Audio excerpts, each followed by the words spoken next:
de Jared Kushner. Isso é questão de brincadeira. Não dá para levar a sério. É incomparável. Olha a fala desse homem aqui. Nessa cidade que partimos aos prantos durante a Primeira Guerra Mundial, isso é verdade, ainda é possível encontrar vestígios da resistência otomana.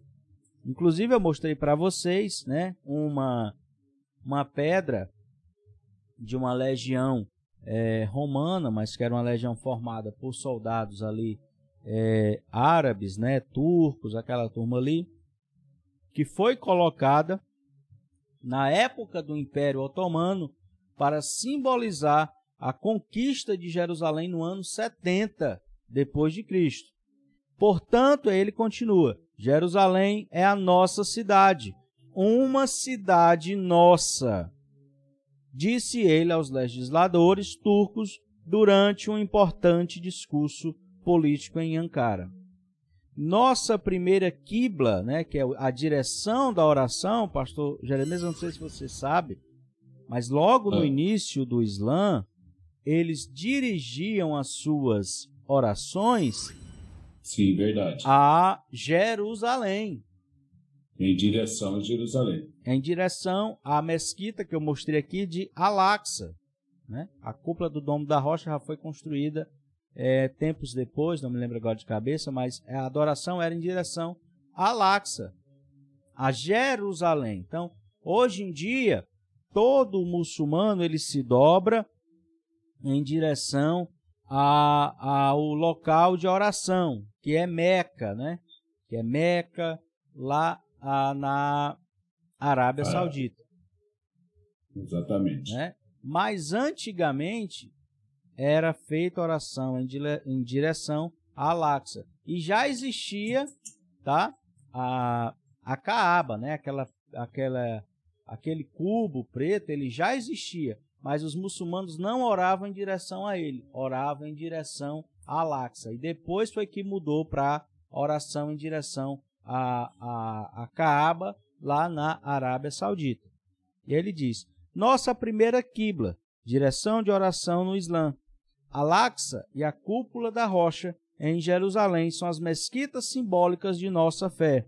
Além disso, essa cidade é o lar dos lugares sagrados do cristianismo e do judaísmo. O Império Otomano governou Jerusalém de 1516 a 1917. Daí 401 anos de domínio do Império Otomano sobre Jerusalém. A Turquia moderna, e talvez se for arredondar esses meses, dê 400 anos fechados, né? Talvez. É um número bíblico, né? A Turquia moderna, que eu não sei qual foi os meses, tá? Que só diz o ano, né? Mas é bem possível.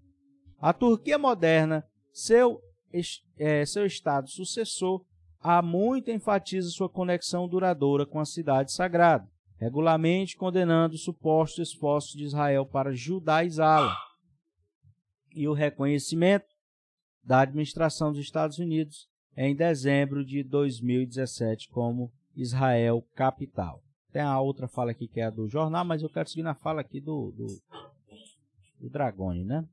Durante um longo discurso na abertura da nova sessão legislativa, o parlamento turco, Erdogan passou vários minutos lamentando o destino de Jerusalém e a situação dos palestinos. Aí ele continua: outra crise que nosso país e nossa nação seguem cuidadosamente, né, que observam, é a opressão de Israel contra os palestinos e as práticas indiferentes que desprezam a privacidade de Jerusalém. Ele disse no final de seu discurso: a questão de Jerusalém não é um problema geopolítico comum, não é um problema geopolítico comum para nós. Em primeiro lugar, a aparência física atual da cidade velha, que é o coração de Jerusalém, foi construída por Solimão o Magnífico, com suas paredes, bazar e muitos edifícios. Nossos ancestrais mostraram seu respeito por séculos, mantendo esta cidade em alta estima. O povo palestino vive em Jerusalém há milhares de anos, mas estava ocupado e teve seus direitos violados, continuou o líder turco.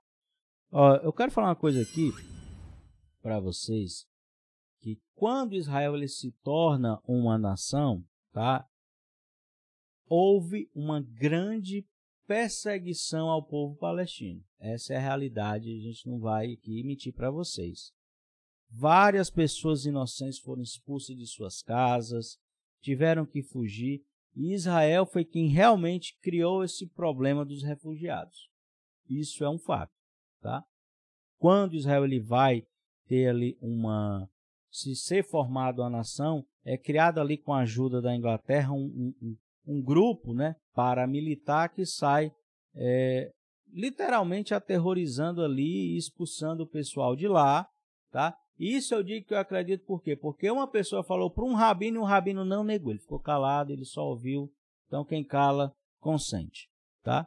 Então sim, é como eu disse, não tem santo, não existe país bonzinho, não existe país santo. É claro que se a gente for olhar pela análise espiritual, nós somos pró-Israel, mas isso não significa que nós vamos fechar os olhos para a realidade. Continuando aqui para a gente concluir, ele passou a prometer prestar muita atenção à questão palestina. Tipo assim, estou de olho, vou ficar observando, hein? Consideramos uma honra, em nome de nosso país e de nossa nação, expressar os direitos do povo palestino oprimido em todas as plataformas com quem convivemos há séculos, disse ele. Com esse entendimento, seguiremos tanto a causa palestina, que é ferida sangrenta na consciência global, quanto ao caso de Jerusalém até o fim. O ministro das Relações Exteriores de Israel não quis comentar o discurso de Erdogan. Então tá aí. É a notícia de um site hebraico, tá? Não são palavras minhas, tá? Tá aqui, Kadima, o nome desse site aqui, você vai lá e